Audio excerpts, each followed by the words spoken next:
Morning students, हम लोगों ने चैप्टर 34 को स्टार्ट कर रखा है, जिसका अपन पार्ट 2 आज स्टडी करेंगे। और हमारा जो टॉपिक है वो क्या रहेगा? पार्ट्यूरेशन मीन्स डिलीवरी का टॉपिक रहेगा। अब देखिए, पीछे वाले टॉपिक्स के अंदर जो पीछे वाली 33 का चैप्टर किया था, 32 का चैप्टर किया था, वहाँ पर हम लोगों ने यूट्रस के अंदर कंप्लीट जो बेबी का डेवलपमेंट है वो कर लिया था। जैसे अपन ने किया था, ये यूट्रस है और यूट्रस के अंदर किसका डेवलपमेंट हो गया था? बेबी का कंप्लीट डेवलपमेंट हो गया था, जिसको अपन ने क्या बोला था? फिटस। ठीक है, यानी गेस्टेशन पीरियड। अब gestation period from fertilisation to complete development या डिलीवरी या birth of the baby is known as the gestation period. कहाँ से लेकर के? फर्टिलाइजेशन से लेकर के फर्टिलाइजेशन टू पार्ट्यूरेशन, यानी birth of baby. Birth of baby period is known as the gestation period. तो gestation period timing is the 2266 days. 266 days का पीरियड होता है। अब देखिए, जब यूट्रस के अंदर बेबी का कंप्लीट फॉर्मेशन हो चुका है, डेवलपमेंट हो चुका है, तो उसके बाद में बेबी का क्या होगा? बर्थ होगा। अब बेबी का जो बर्थ हो रहा है, पार्ट्यूरेशन की जो प्रोसेस हो रही है, ये एक टाइप की क्या है? Neuro endo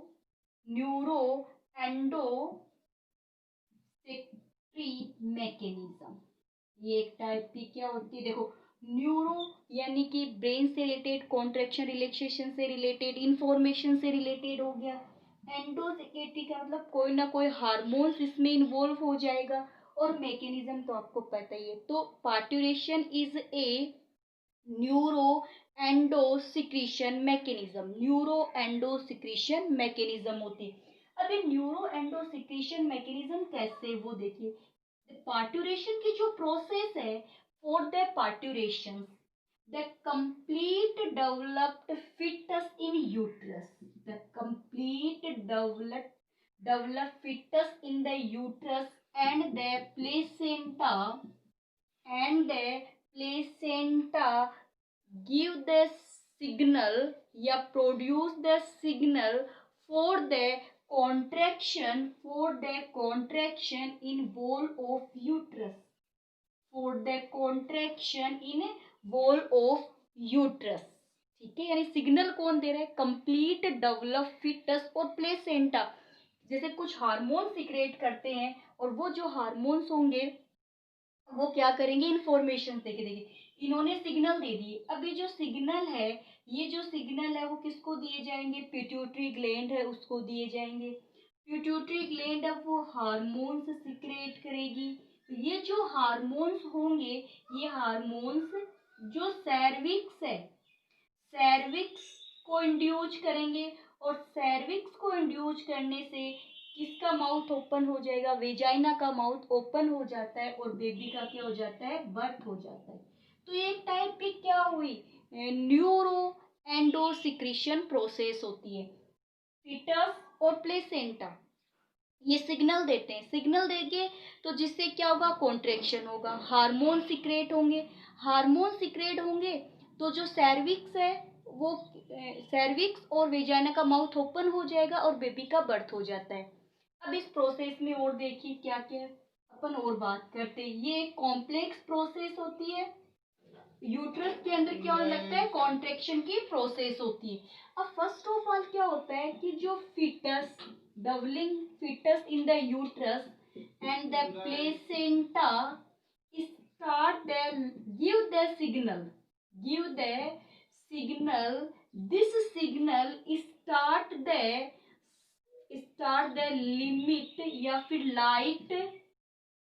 light contraction in the uterus। इन्होंने यूट्रस में क्या किया? लाइट कॉन्ट्रैक्शन स्टार्ट किया। This process is known as the foetal ejection reflex. Foetal ejection reflex बोलते हैं इसको, ठीक है। तो आपसे एग्जाम में 1 नंबर क्वेश्चन पूछ लिया जाएगा, फिटल इगेशन रिफ्लेक्स क्या होता था, आप क्या बताओगे। Light contraction start in the uterus by the signals of the developing fetus and the placenta known as the fetal ejection reflection। अब इसके बाद fetal reflection ejection है ना, ये क्या करता है, ये जो सिग्नल्स होते हैं इन सिग्नल्स को कहाँ दिया जाता है, हाइपोथैलेमस। हाइपोथैलेमस इस सिग्नल्स को किसको देगा, पिट्यूटरी ग्लैंड को। सिग्नल कहाँ तक पहुंच गए, पिट्यूटरी ग्लैंड तक पहुंच गए। ये जो सिग्नल है इस पिट्यूटरी ग्लैंड ने सिग्नल के आते ही ऑक्सीटोसिन हार्मोन को सिक्रेट कर दिया। अब जैसे ऑक्सीटोसिन हार्मोन सिक्रेट होगा तो यूट्रस के अंदर कॉन्ट्रैक्शन रिलैक्सेशन की जो प्रोसेस होगी, कॉन्ट्रैक्शन की प्रोसेस फास्टली से होने लगेगी। जब कॉन्ट्रैक्शन की प्रोसेस फास्टली से होगी तो जो सर्विक्स है, जो सर्विक्स होगी वो बेबी को कहाँ पुश करेगी, वेजाइना की तरफ पुश करेगी और बेबी का क्या हो जाता है, बर्थ हो जाता है। अब देखिए जैसे ही बेबी का बर्थ हो जाता है तो एक हार्मोन होता है, रिलैक्सिन हार्मोन होता है, वो वापस से यूट्रस के कॉन्ट्रैक्शन को क्या कर देता है, सही कर दिया। यानी कॉन्ट्रैक्शन करता तो कौन है, ऑक्सीटोसिन हार्मोन कॉन्ट्रैक्शन करता है और नॉर्मल करने का काम किसका होता है, रिलैक्सिन हार्मोन का होता है। तो दोनों ही पॉइंट्स आप याद रखोगे, ठीक है। ये हो गया पार्ट 2।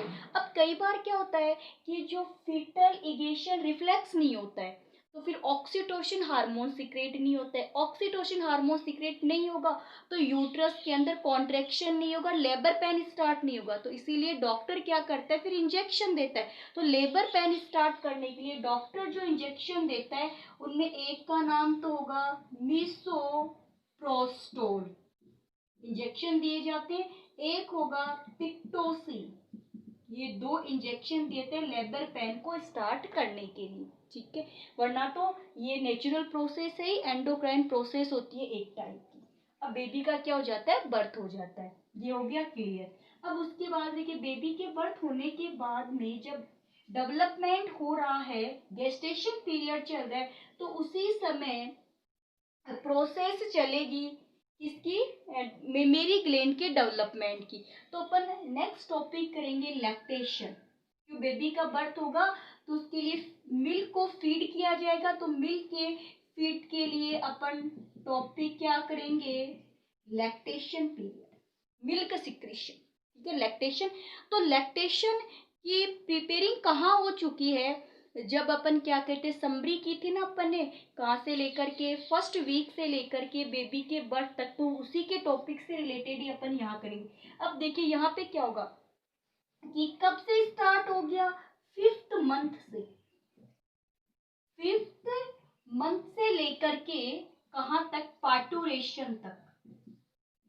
कहाँ से, 5th month to parturition, the pituitary gland secrete the prolactin hormone। Prolactin hormone को पिट्यूटरी ग्लैंड क्या करती है, सिक्रेट करती है। ये प्रोलैक्टिन जो हार्मोन होगा ये मेमोरी ग्लैंड का डेवलप करेगा। तो प्रोलैक्टिन हार्मोन क्या कर रहा है, development of the memory gland. साथ ही साथ में एक प्लेसेंटा का हार्मोन भी होता है, वो भी डेवलपमेंट में क्या करता है, हेल्प करता है, जिसका नाम होता है HCST, human human chorionic somato mammotropin hormones, ठीक है। Mammotropin hormone, human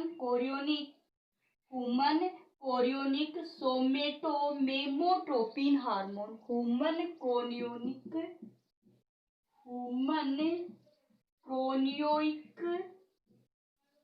somato mammotropic hormones, ये दोनों ही हार्मोन्स मेमोरी ग्लैंड का क्या करते हैं, डेवलप करते हैं। फिर देखिए जब मेमोरी ग्लैंड का डेवलपमेंट कंप्लीट हो जाता है तो मेमोरी ग्लैंड के डेवलप होने के बाद में मेमोरी ग्लैंड में क्या बनेगा, मिल्क का फॉर्मेशन, यानी सिंथेसिस ऑफ मिल्क।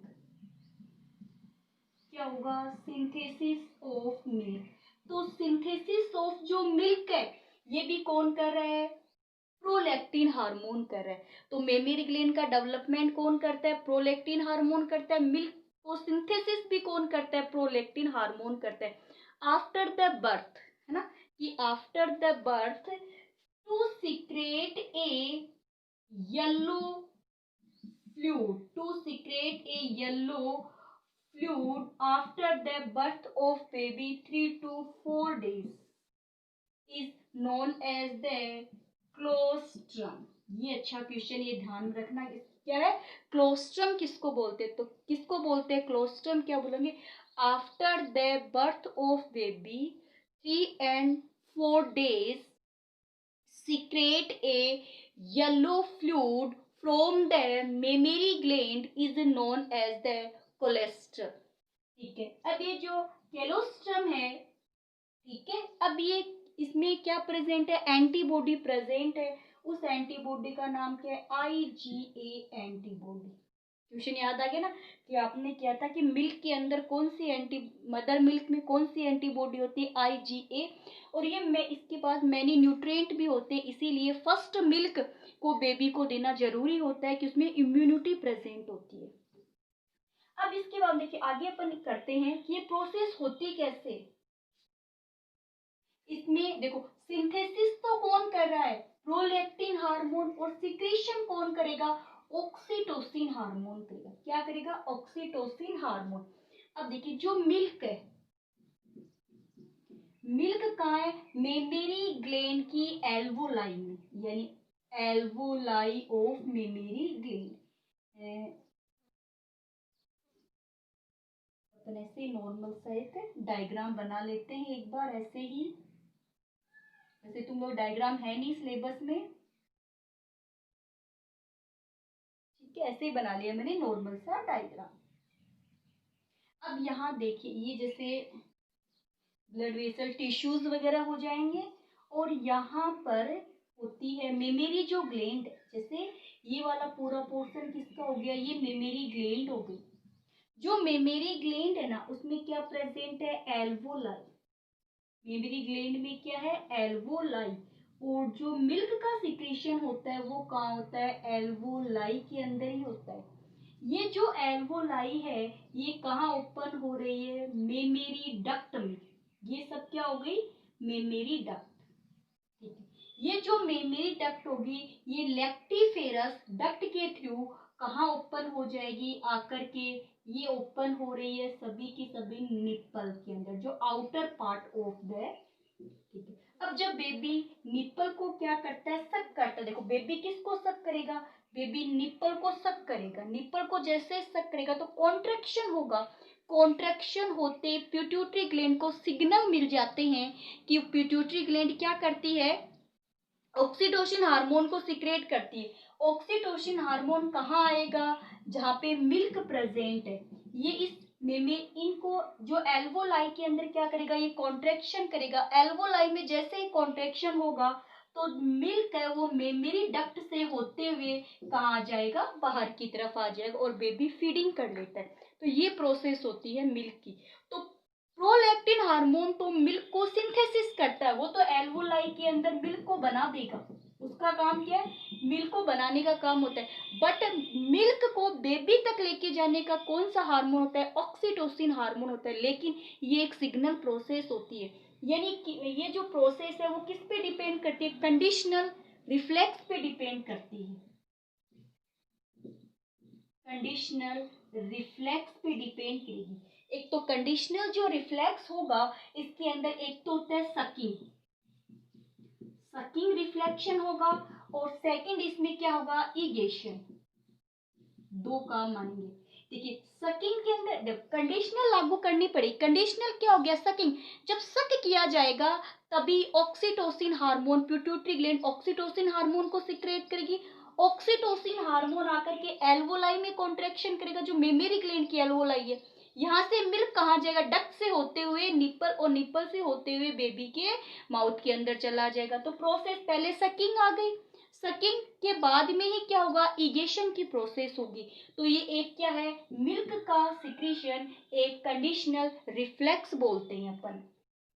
चलिए अब इसके अंदर अपन इसको लाइन वाइज देखते हैं। देखिए सबसे पहले क्या होगा? मिल्क डक्ट यानी एल्वोलाई है, सबसे पहले मैं क्या कर देती हूँ, एल्वोलाई कर देती हूँ। एल्वोलाई का भी अभी अपन ने डायग्राम बनाया था। एल्वोलाई है, एल्वोलाई कहाँ खुलती है, मेमोरी डक्ट में। कहाँ खुलेगी, मेमोरी डक्ट में। मेमोरी जो डक्ट है वहां से क्या मिलेंगे, सिग्नल मिलेंगे, कॉन्ट्रैक्ट मेमोरी साइनेस। मेमोरी साइनेस से मिल्क कहाँ जाएगा, लेक्टिफेरस डक्ट। लेक्टिफेरस डक्ट से ब्रिस्ट निप्पल, कहा गया ब्रिस्ट निप्पल, और ब्रिस्ट निप्पल से जब सक किया जाएगा तो कहाँ चला जाएगा, बेबी के माउथ में चला जाएगा। एल्वोलाई में क्या है, मिल्क। कॉन्ट्रैक्शन हुआ मेमोरी डक्ट, मेमोरी डक्ट से mammary sinuses, lactiferous duct. Lactiferous duct उसको बोलते हैं जो मिल्क को कहाँ लेके आएगी, निप्पल में लेके आएगी, और यहाँ से कहाँ जाएगा, माउथ में आ जाएगा। तो ये प्रोसेस है मिल्क की। तो ये और जो मिल्क, मदर जो मिल्क होता है उसमें सभी न्यूट्रिएंट प्रेजेंट होते हैं जो बेबी की ग्रोथ के लिए जरूरी होते हैं। तो यहाँ पर ये चैप्टर भी कंप्लीट हो जाता है और साथ में ये यूनिट भी कंप्लीट हो चुकी है। जैसे देखिए ये जो यूनिट थी इसके अंदर अपन ने 31, 32, 33 और 34 वाले चैप्टर कंप्लीट किए जो एम्ब्रियोलॉजी से रिलेटेड है। यानी यहाँ पे एम्ब्रियो का डेवलपमेंट किया है अपन ने, फर्टिलाइजेशन से लेकर के बर्थ तक का। तो आज का जो आपका क्वेश्चंस है वो आप नोट कर लीजिए। आपके क्वेश्चन से एक तो है what means of reflex action. Question क्या है, व्हाट मीन्स ऑफ फीटल, है ना। क्वेश्चंस क्या है, वापस एक बार रिपीट कीजिए। Fetal ejection reflex, foetal ejection reflex क्या होता है। सेकंड है which hormone involve in the synthesis and secretions of the milk, synthesis and secretion of the milk. तो ये आपको क्वेश्चंस देने। अब देखिए जैसे एक आपको मैं छोटी सी बात और बताऊं, अपन ने पीछे एक तो स्पर्मेटोजेनेसिस किया था, एक ओजेनेसिस किया था। अब एग्जाम में आपको ऐसे सीधे पूछ ले कि स्पर्मेटोजेनेसिस और ओजेनेसिस में डिफरेंस बताइए। स्पर्मेटोजेनेसिस और जो ओजेनेसिस है उसमें देखिए डिफरेंस, ये कहाँ है, प्रोसेस कहाँ होती है, मेल में, ये प्रोसेस कहाँ है, फीमेल में। मेल के किस पार्ट में होती है, टेस्टिस में। ये कहाँ होती है, ओवेरी के अंदर होती है ना। इसके अंदर क्या होता है कि ऑल जो स्पर्म मदर सेल्स है, जितनी भी स्पर्म मदर सेल्स है, स्पर्म मदर सेल्स वो सभी एक्टिव है। एक स्पर्म मदर सेल से, एक स्पर्म मदर सेल से कितने बनते हैं, 4 स्पर्मेटिड बनते हैं। और ये 4 के 4 स्पर्मेटिड है, ये किसका फॉर्मेशन कर लेते हैं, स्पर्म का फॉर्मेशन कर लेते हैं, है ना। यानी अपन इसे मोर्फोसिस किया था ना, फॉर्म चेंज की थी, पहले स्पर्मेटिड बना था। स्पर्मेटिड कैसा था, राउंडेड था, इमोटाइल था, लेकिन स्पर्म कैसे होते हैं, फ्लैट होते हैं, ठीक है, टेल और हेड प्रेजेंट होते हैं। तो एक मदर सेल से 4 स्पर्मेटिड बनते हैं तो चारों के चारों स्पर्म बना लेते हैं। लेकिन जो यहाँ पर क्या बनता है, एक मदर सेल से कितने बनते हैं, एक ओवम बनता है और 3 क्या बनती है, पोलर बॉडी बनती है, जो लास्ट में जाके क्या हो जाती है, डिस्ट्रॉय हो जाती है। ये जो प्रोसेस होती है पूरी लाइफ चलती है, लेकिन ये कुछ टाइम के बाद में, यानी अपन बता सकते हैं 45 to 50 ईयर्स के बाद में ये प्रोसेस क्या हो जाती है, बंद हो जाती है। ये पूरी लाइफ चलती है वाली प्रोसेस। इसमें जो ग्रोथ फेज होती है, इसकी जो ग्रोथ फेज होती है वो कैसी होती है, शॉर्ट होती है, बट इसकी ग्रोथ फेज लॉन्ग होती है। क्यों, आपको याद होगा इसको प्री वेटेलाइजेशन और वेटेलाइजेशन में भी अपन ने डिवाइड किया था, क्योंकि वहाँ पे योग का फॉर्मेशन हो रहा है, ऐसे न्यूट्रिशन बन रहे हैं जो बेबी के ग्रोथ के लिए जरूरी होंगे। तो वो सभी प्रोसेस फीमेल के अंदर ही हो रही है, इसीलिए फीमेल के अंदर ये कॉम्प्लेक्स प्रोसेस है। स्पर्मेटोजेनेसिस की प्रोसेस क्या होती है, एक नॉर्मल प्रोसेस होती है। ये डिफरेंस है। तो डिफरेंस अपन को कहाँ से करनी होती है, जब अपन डिटेल कर रहे हैं ना, बस उसी में से निकाल निकाल के लिखना होता है, अलग से कोई इनका टॉपिक नहीं होता है। बस मैंने आपको बता दिया, थोड़ी आइडेंटिटी दे दी है, बाकी वो डिफरेंस आप लोग कर लोगे, ठीक है। तो चलिए आज की क्लास यही होती है, यूनिट भी हमारी खत्म हो चुकी है। नेक्स्ट क्लास के अंदर अपन नेक्स्ट यूनिट को स्टार्ट करेंगे।